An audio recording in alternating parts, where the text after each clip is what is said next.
Welcome to the Wellness Protocol, your source for guidance on metabolic health, hormones, and longevity.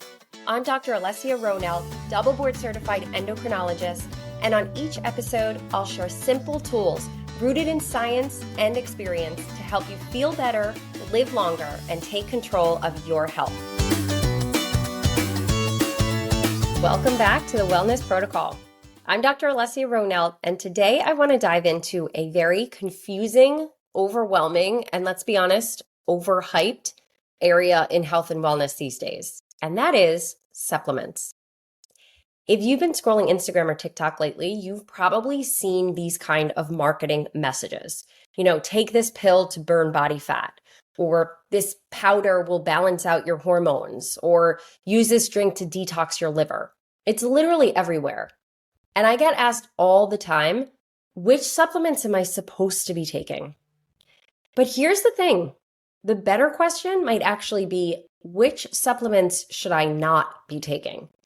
Because in my own life, there are definitely a number that I purposely avoid.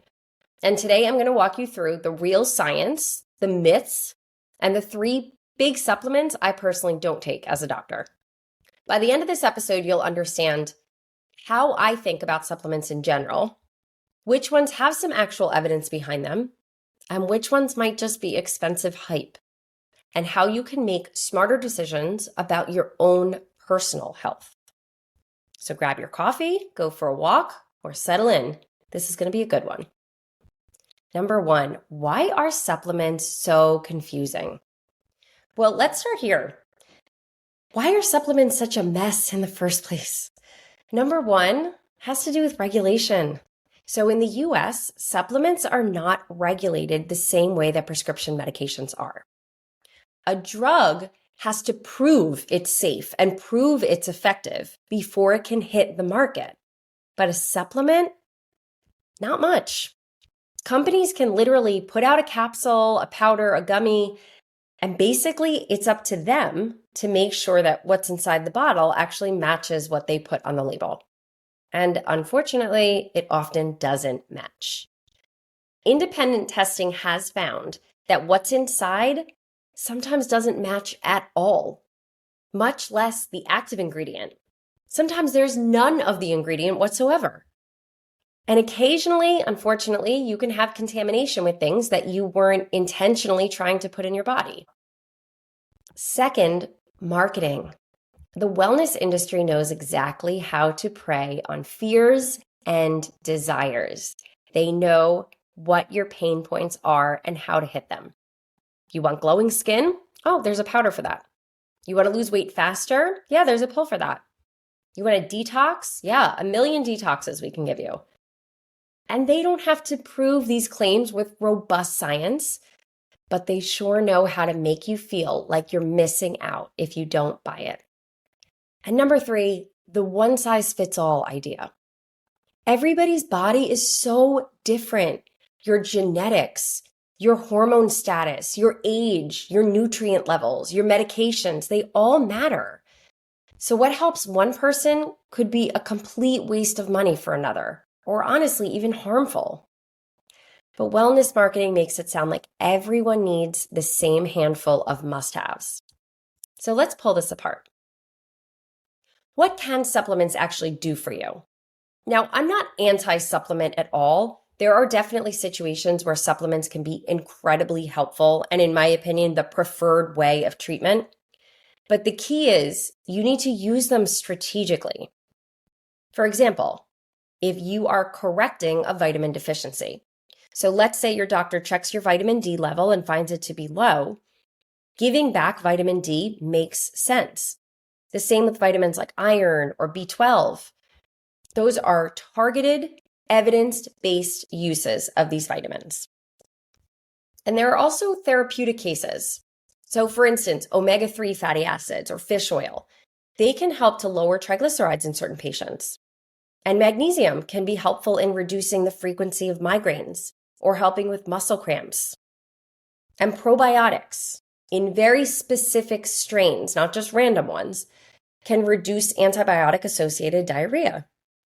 And creatine, which most people think of as a supplement for athletes, is actually showing a lot of promise for brain health and muscle preservation as we age. So absolutely, supplements can be very useful, but the important part is that they are not magic. They work best when you actually have a demonstrated need for them, not just because you saw someone on TikTok raving about them. So I want to tell you about the 3 supplements I don't take as a doctor, because I get asked all the time by patients and friends what I'm currently taking. And I honestly think it's more important to talk about what I don't take. So number 1, I don't take a general multivitamin. And here's why. Because most multis are giving you tiny doses of a bunch of different vitamins. And they make you feel like you're covering all your bases, when in reality, they're literally just creating expensive urine. Because if you don't need certain vitamins, certain water-soluble vitamins, your body will actually just pee it out. And in some cases, some of these vitamins could even be harmful if you're taking too much of something that you don't actually need. For instance, like iron. I would rather run some blood work, see what somebody is actually missing or deficient in, and target those specific nutrients in an appropriate dose. For instance, if you take a multivitamin, it will have a little bit of vitamin D, a very little bit. Probably not enough vitamin D to bring up your vitamin D levels if you are deficient. You probably need to take a completely separate vitamin D pill that has a dose high enough to really do something. So I find a lot of people will take multivitamins thinking that as long as they take that, they're covering their bases, they're being healthy, and they actually aren't doing very much for themselves. Number 2, I do not use detox supplements or teas. You don't need a pill or a powder or a tea to detox your body. You already have a detox system, and that is your liver, your kidneys, your lungs, even your skin. They are doing this job every day. And some of these products that are sold are usually just diuretics or laxatives, and they actually make you lose way too much water.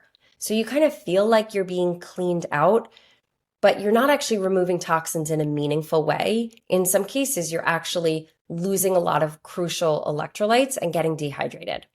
So I avoid these supplements completely. And number 3, collagen for weight loss. So collagen can be helpful in skin health and joint health, but it is not this magic pill that is going to help you burn fat. So when people are taking this for fat loss, I really advise against it. Now, how do I decide what is worth taking? So here's my framework. First, it makes sense to test these levels. We are in a place where we have the technology to test vitamin levels and test other markers in the body to see what you might be deficient in, see if you might be malabsorbing things. At this point, we even have tests to evaluate your gut microbiome to see what types of probiotics you might need. So simple lab tests I will often do in patients are number 1, a vitamin D level, a B12 level, and iron levels. Now, these are kind of the bare minimum, but what I find that is very common in most people to flag as low, either a vitamin D, a B12, or an iron level. These are also very easy to replete or replenish in someone. But again, you should have a directed framework as to how much of this supplement you need, how long you need to take it for. For instance, some patients get put on iron because they were anemic and they had low iron levels, but then they're never really told when to stop it. And something like iron doesn't necessarily need to be continued forever. In some patients, yes, but not in everyone. So that should certainly be a specific conversation you have with your physician. Also, when you're thinking about vitamins and supplements, you need to weigh the risk, the benefit, and the cost here. So is this particular supplement going to make a meaningful difference? What is the risk of any interactions or side effects with maybe some other medications that I'm taking? And is it worth the money? Or am I better off putting that money towards organic fruits and vegetables, or better sleep hygiene, or paying for someone to clean your house or babysit your kids so that you can get some time to yourself? Sometimes I think people would feel better with a good nap instead of a good multivitamin. And third, if I do recommend something, I usually start a relatively low dose and monitor. No one needs to be on 20 pills a day forever. And third, we should constantly be reevaluating if somebody needs the supplements they're taking. Nobody needs to be on 20 pills a day for the rest of their life. Situations change, your immune system changes, your hormones change, your menstrual cycle changes, the needs of your bones change. So many things are changing with time. You should not be put on one vitamin regimen for the rest of your life, and that's it. And when you're looking for a supplement, quality really does matter here. So I generally recommend vitamins that are third-party tested. That means that it's not just the company saying, yes, this includes vitamin D and it's effective. It's actually another company verifying that what they're selling is what they're actually telling you. That way, you know you can actually trust what is on the bottle. But let's talk about some of the risks that most people don't think about. A lot of times, patients will feel if something is sold over the counter at the grocery store that they can buy online, they feel like it's probably safe enough for them, because if it was at all a risk or very dangerous, it wouldn't be allowed to be sold. But let's use one example. St. John's wort. This is a supplement that can significantly interfere with birth control pills and antidepressants. Another supplement, vitamin K. It seems harmless, but it can significantly interfere with blood thinner medications. And calcium or magnesium can block the absorption of certain medications. High dose vitamin A, that can be toxic because it's a fat-soluble vitamin. And even vitamin D, too much vitamin D can damage your kidneys. And because people assume that supplements are natural, they don't really think about these risks. But natural doesn't automatically mean safe. You have to be thoughtful about this. So here's the bottom line. Supplements can play a role in health, but they're not a shortcut. You can never replace the fundamentals like nourishing food or restorative sleep, stress management, movement. You can't replace those with a vitamin. But when you do use them, they should really be targeted, evidence-based, and safe. So for me, I avoid multivitamins, the detox teas, and weight loss promise kind of vitamins. But I do use targeted supplements when my labs or symptoms show that I need it. For instance, right now I'm taking vitamin D and I'm taking B12 because those are vitamins that I am historically low on blood work. But at times I might add an iron supplement. I might add a creatine supplement. When I remember, I'll add in some vitamin C for skin health and immune boosting. Depending on how much fish I'm eating, I might add a fish oil supplement if I haven't been eating fish recently. So my vitamin regimen will change depending on what's going on in my life. And I think that same approach should be taken with everyone, not just a million pills you take every day and you're not even sure which one is helping or why you're on them. These should be thoughtful supplements that you are adding as a complement to a healthy lifestyle. So I hope this podcast gave you some clarity, maybe even saved you a little money, and maybe saved you some of these unnecessary risks. If you enjoyed this episode, please share it with a friend who's been spending way too much at the supplement store. And leave me a review whenever you listen because it helps more people find the show. Let me know if you want to do a follow-up episode on any supplements I do take and recommend, what doses I'm taking, and things like that, because that could be a fun part too. Thanks for tuning in.